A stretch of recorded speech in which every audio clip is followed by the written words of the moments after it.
เร็วเสียงแค่ยังแรงแรงรำมาแต่เกิดมีสาหนาว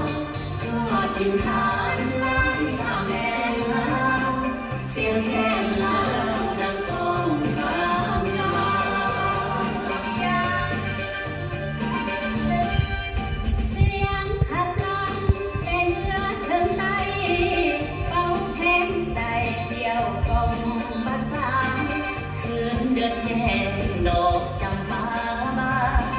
เขาพากันเป่าแค้นเดียวสาวโอ้แค้นเล่าเป่าเท่าไรหัวใจยิ่งเดินมวนเหลือเกินกองคนแล้วให้กินยินเสียงแค้นดิ้นอ้อยใจลอยทำท่ารินโอ้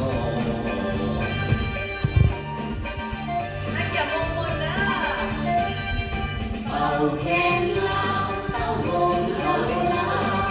ลายทรงที่เธอเหมือนดังลูกแขนคอยส่งเสียงน้ำตาทั่วแดนประสานเสียงใจเหมือนลูกแขนประสานเสียง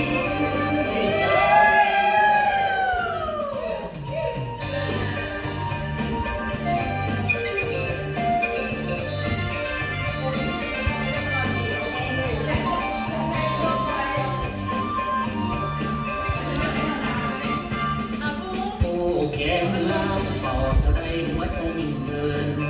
มวนเหลือ